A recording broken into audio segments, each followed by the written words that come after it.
Okay, so welcome to the first video on my channel in the new year, and I thought I'd make it special and start it off with a bang by having a big massive 6-way distance shootout.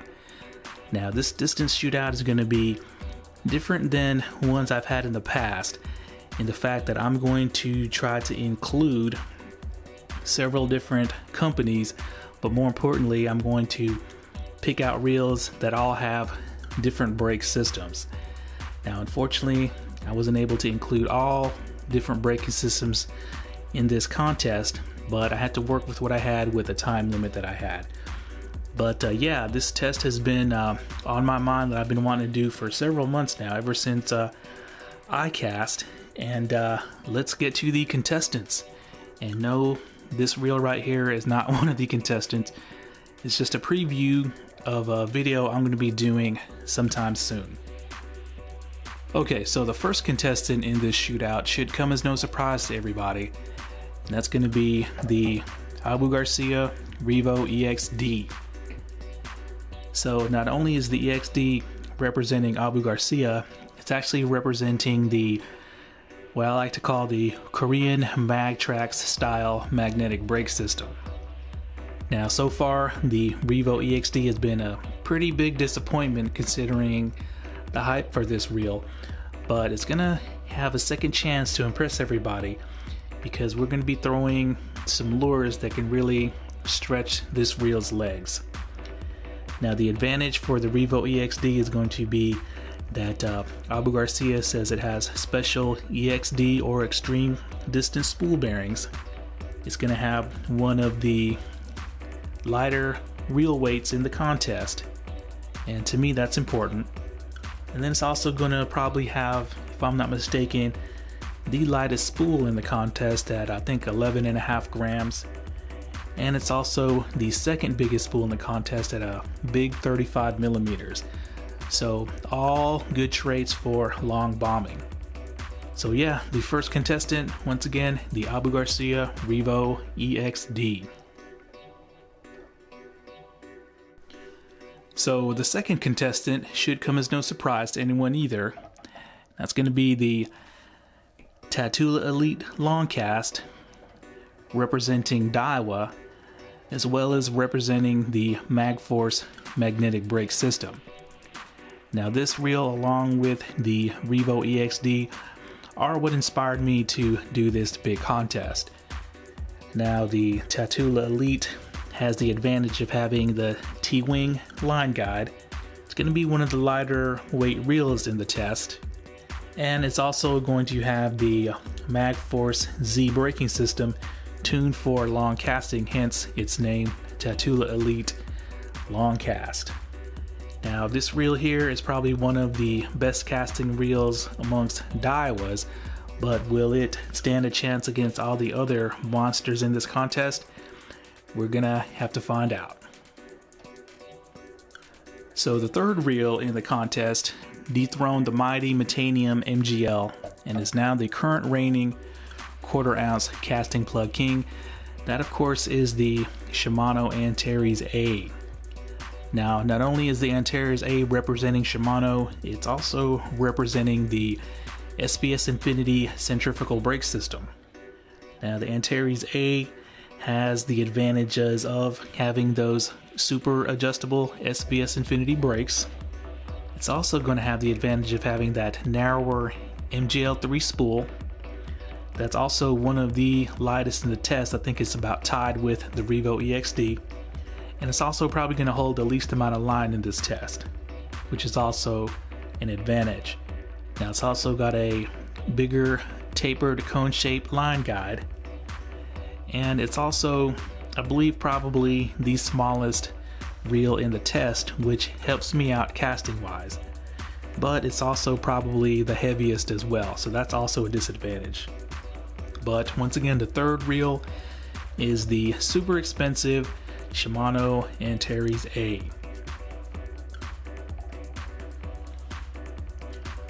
Okay, so the fourth contestant in this shootout should also come as no surprise. We have the mighty SHIMANO ANTARES DC. Now, not only is this representing Shimano, but it's also representing the DC electromagnetic brake system.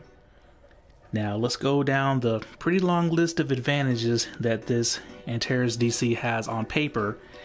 And the first advantage, of course, is having the most advanced braking system on the planet in the 4x8 DC brakes.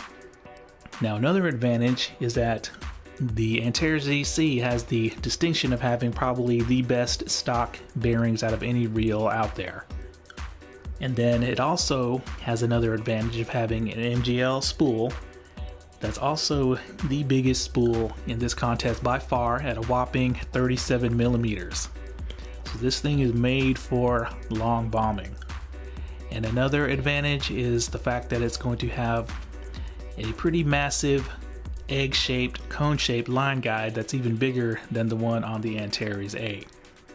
But I will tell you this reel is massive, it's heavy, and it's very unwieldy to cast, especially when you're coming from very, very small reels.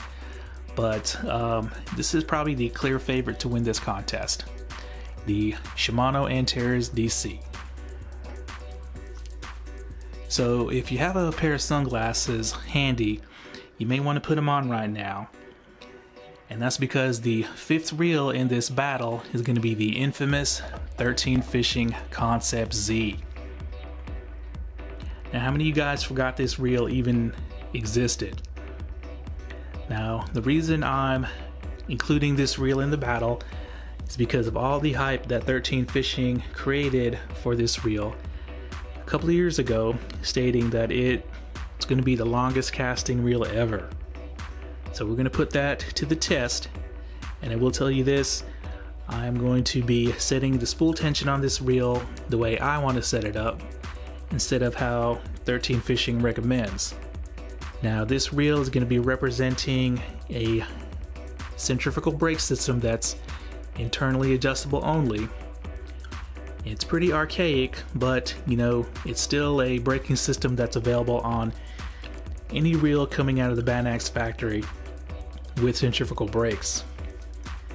Now let's go over the on-paper advantages for the Concept Z, and of course the fact that it has no ball bearings but uses these hard polymer bushings is supposed to be an advantage. At least that's what 13 Fishing keeps trying to sell to people. But also this reel is going to be one of the lighter reels in the contest, as well as one of the smaller reels. So that means I'm going to really be able to whip this thing hard and fast when it comes to those casts. So once again, the 13 Fishing Concept Z gets one final shot at glory as the fifth contestant in this contest. Okay, so the sixth and final contestant in this battle is going to be a mystery reel.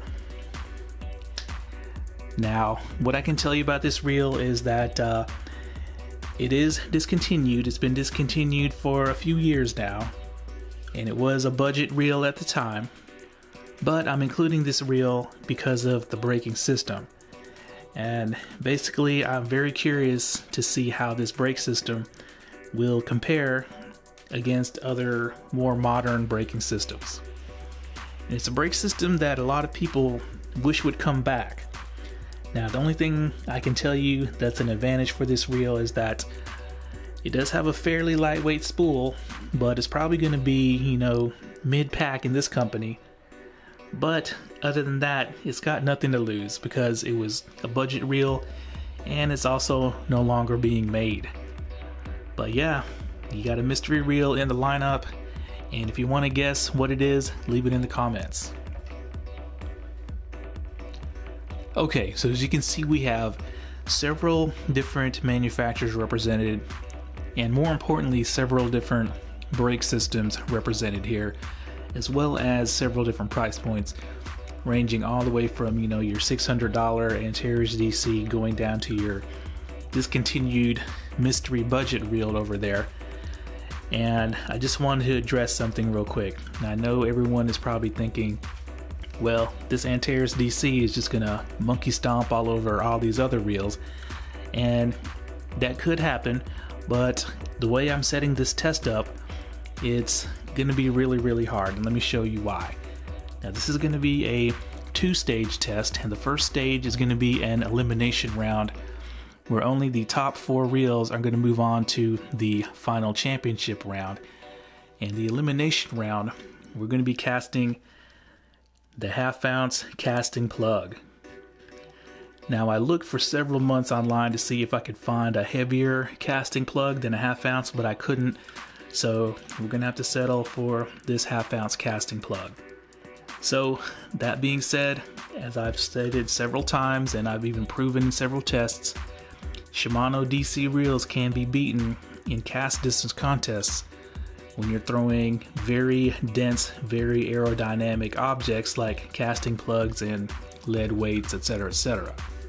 So if the Antares DC can make it out of the first round, the championship round, we're going to be throwing this lure right here, the Strike King Red Eye Shad. Now this is not the standard 1/2 ounce Red Eye Shad, it's actually the bigger, heavier 3/4 ounce Red Eye Shad. So all these reels can really stretch their legs. Even this REVO EXD will be able to see if it can throw these really heavy lures. But since this is a lure that can, wobble and tumble through the air, the brake systems are really going to be able to show what they can do. So what I'm going to do is I'm going to string all these reels up with 10-pound mono. I'm going to be using a 6'6" medium powered rod, and let's see what happens.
Okay guys, so I'm back from the field and I've done all the math and calculated all the averages, and let me tell you, it was a pretty close battle.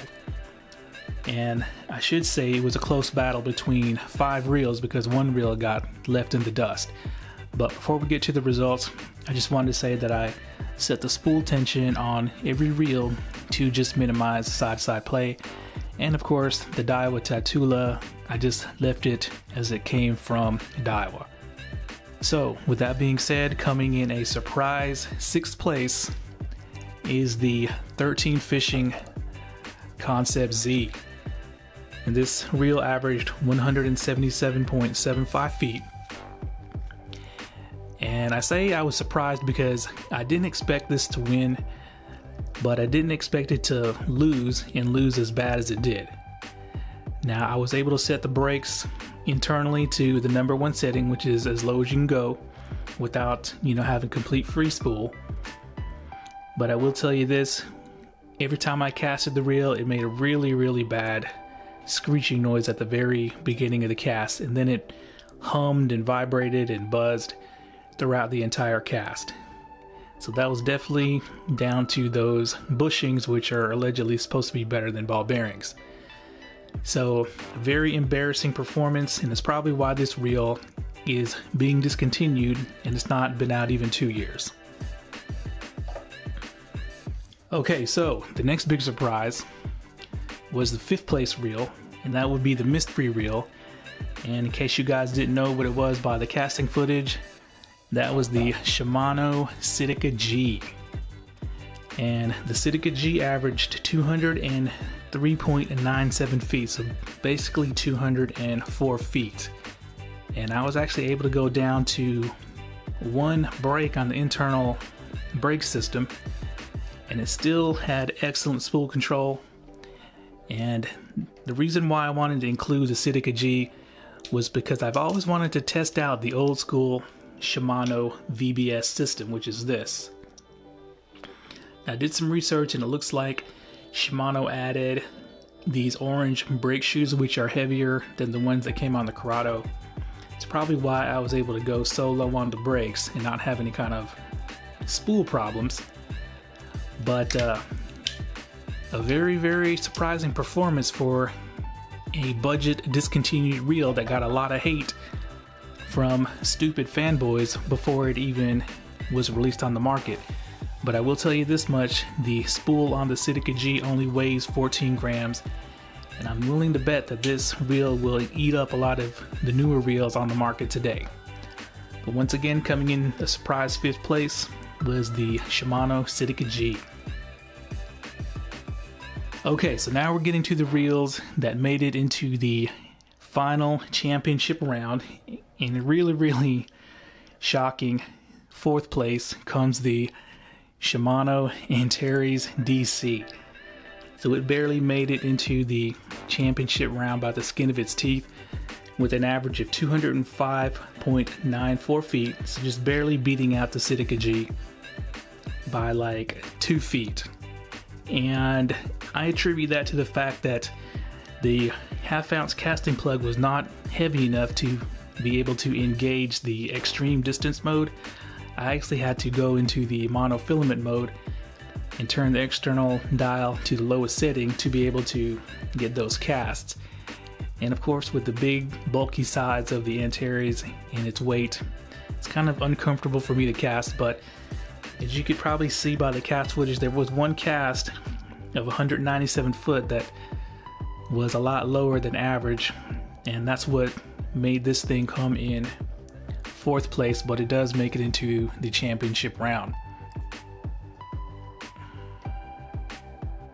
Okay, so mark this day in your calendar, everybody, because today is a very, very proud day for DAIWA, because their TATULA Elite Long Cast comes in 3rd place with an average of 206.05 feet. And I say it's a proud day for DAIWA because not only did it beat 1 SHIMANO today, it actually beat 2 SHIMANOs, and one of them was the ANTARES DC. Now there's really no real notes or anything out of the ordinary for this reel. I just left the spool tension as it was. I kept backing down the MagForce brake dial until I got a overrun, and then I turned it up one click, and that was it. So the TATULA Elite beats two Shimanos and makes it into the championship round for DAIWA. So coming in second place, and I'm sure this is a proud day for Abu Garcia as well, but second place goes to their REVO EXD. And the REVO EXD averaged 107.8 feet. And really have nothing else to say about the EXD. Pretty much just like the TATULA Elite. I set the spool tension and just kept backing the brakes down until I got an overrun and then turned them up a little. But it was a lot harder to do that on the EXD because the external dial doesn't click. But I will tell you this, the EXD has a very weird casting sensation versus the TATULA. Once it got past the initial fluffing on the very first of the cast, you could really feel that spool just taking off. So it's a very weird casting sensation when casting this EXD with that casting plug. But the EXD does make it into the championship round, probably as one of the favorites now that it's come in second place. Okay, so that means the winner of stage 1 is going to be the mighty Shimano Antares A. And it averaged 209.41 feet. And it pretty much almost cast all the line off the spool. And it also had the fastest spool here by far. Now the brake setting on the Antares A was 2 brakes on inside. And the external dial set to whatever that is. So coming in first place and winning stage 1, of course, is the mighty Antares A. Okay, so we got our 4 finalists for the championship round, where we're going to be casting an actual lure instead of a casting plug. And once again, that's going to be the 3/4 ounce Strike King Red Eye Shad. And just a quick word about the casting plug results. Now, I had very limited time, and since I was testing so many reels, I limited the cast to only 3, and I told myself I was not going to sit there and spend 30 minutes trying to dial in each reel. I set them up as fast as I could, and they had 3 chances to get the best results. So in the next video, we're going to see who casts a reel lure the farthest. So be on the lookout for that. Alright guys, thanks a lot.